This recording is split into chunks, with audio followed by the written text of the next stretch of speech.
Hai, selamat pagi teman-teman. Bagi yang nontonnya di pagi hari, bagi yang nontonnya di siang hari, selamat siang. Dan bagi yang nontonnya di malam hari, selamat malam. Dan bagi mereka yang nontonnya di pagi-pagi sekali, selamat subuh. Oke, saat ini kembali lagi bersama saya di channel ini. Dan pada saat ini saya akan membahas tentang sistem pencernaan. Siapa di sini yang tahan tidak makan 1 hari, 2 hari, 3 hari, atau 5 hari? Kalau saya sendiri sih agak susah ya ditahan kalau tidak segera makan. Jadi pada saat ini kita akan membahas tentang fungsi sistem pencernaan, apa-apa saja organnya dan fungsi-fungsinya, supaya di masa depan kita dapat tahu bahwa ini ternyata hal-hal yang harus diperhatikan supaya sistem pencernaan kita bisa lebih baik lagi. Oke, langsung saja kita buka PowerPoint-nya.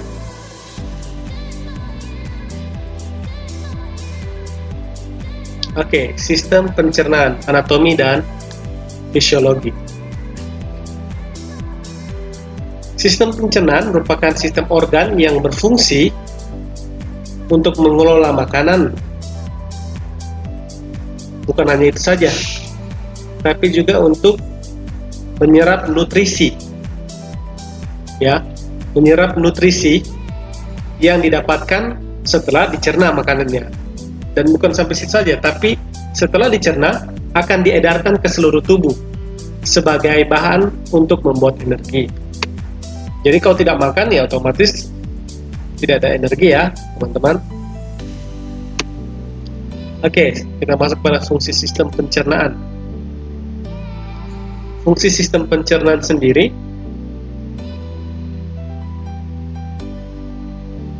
yaitu untuk menyediakan makanan dan juga elektrolit bagi tubuh. Dan setelah itu akan dicerna ya. Dan ini ada beberapa proses yang terjadi dalam sistem pencernaan, yaitu pertama ingesti. Ingesti adalah proses di mana masuknya makanan ke dalam mulut. Setelah itu ketika masuk dalam mulut akan dipotong dan digiling makanan melalui proses mekanik oleh gigi.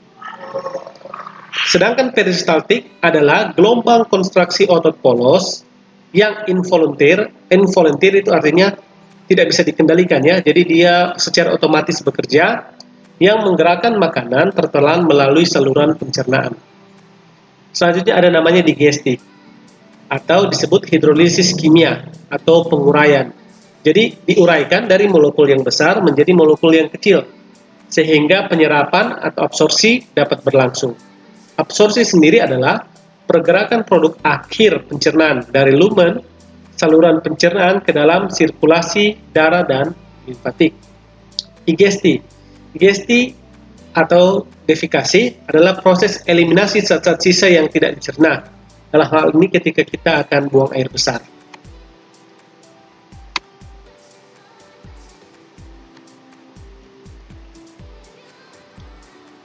Organ pencernaan utama pada sistem pencernaan makanan meliputi lambung dan usus halus. Jadi itu yang utamanya, tapi ada lagi yang kecil-kecilnya.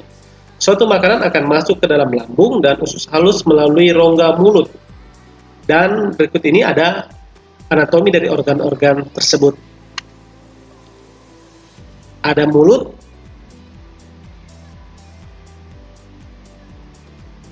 bisa kita lihat di situ, bagian-bagian dari mulut juga ada di situ. Ada juga tenggorokan,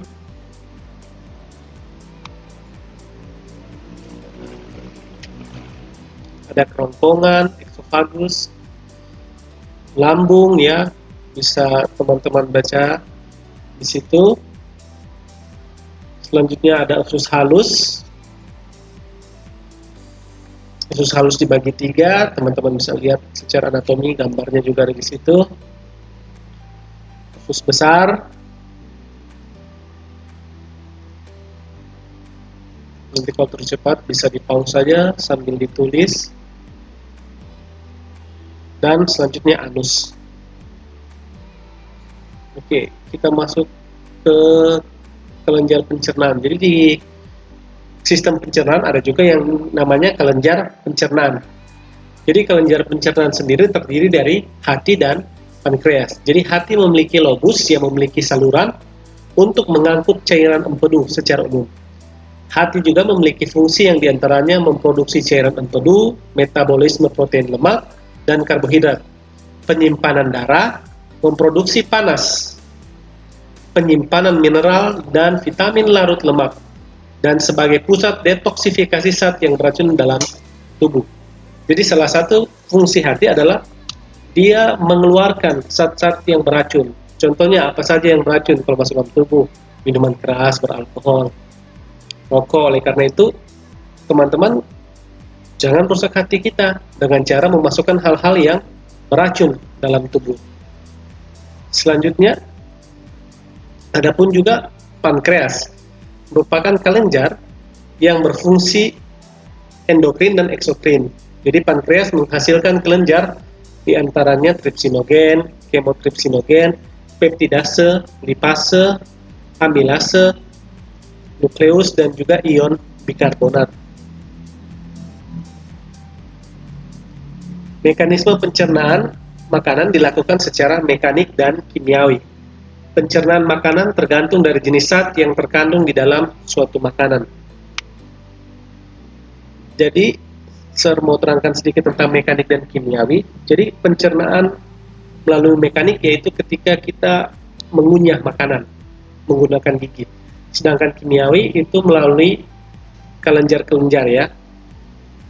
Dan juga hormon-hormon. Itu yang disebut secara kimiawi. Oke, pencernaan makanan mengandung karbohidrat dilakukan di dalam rongga mulut.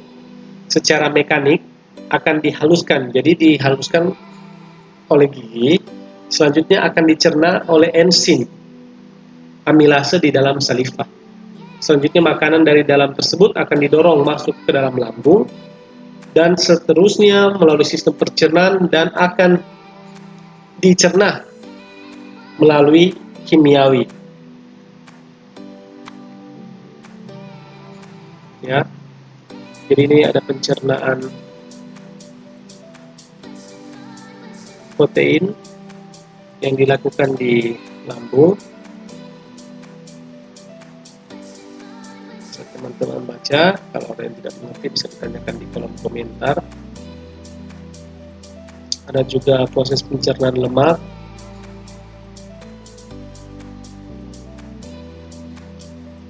Dan selanjutnya pemeriksaan sistem pencernaan. Jadi ketika ada masalah nanti pada sistem pencernaan, maka sebagai tenaga medis kita juga harus mengetahui jenis-jenis pemeriksaan pada sistem pencernaan. Pemeriksaan diagnosa, jadi pemeriksaan diagnosa pada sistem pencernaan dapat dilakukan dengan menggunakan teknologi. Pertama ini ada teknologi yang menggunakan intubasi. Bisa teman-teman lihat sendiri, baca garis bawahi apa-apa yang teman-teman ingin kuasai.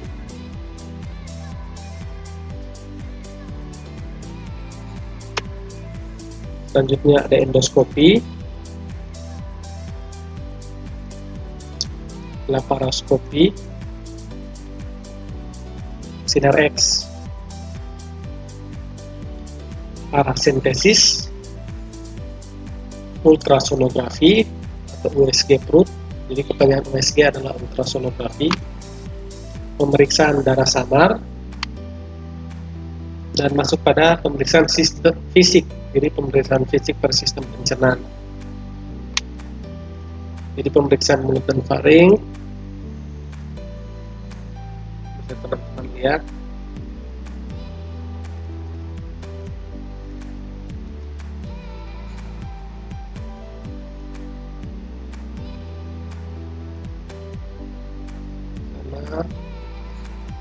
Melalui inspeksi dengan cara melihat. Selanjutnya palpasi mulut dan faring. Kita masuk pada pemeriksaan abdomen Cara inspeksi, berikut ada langkah-langkahnya. Perkusi dengan cara diketuk, jadi palpasi dengan cara diraba, sedangkan perkusi dengan cara diketuk, jadi palpasi dengan cara diraba, inspeksi dengan cara dilihat, dan auskultasi dengan cara didengar.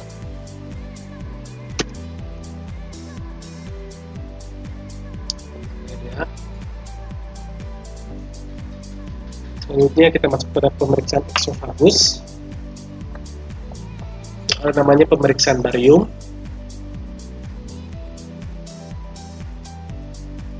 Ada pemeriksaan manometri dan pemeriksaan uji Bernstein. Jadi esofagus sama dengan kerongkongan. Dan masuk pada pemeriksaan lambung.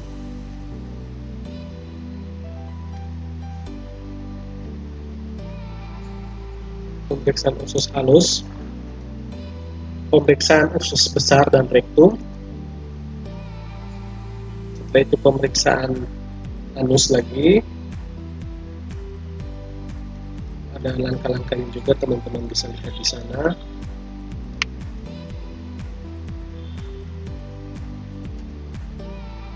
Dan selanjutnya, terima kasih. Jadi kalau ada pertanyaan dari teman-teman, bisa tuliskan di kolom komentar dan saya akan coba menjawabnya. Dan jadilah orang-orang yang mencintai ilmu pengetahuan.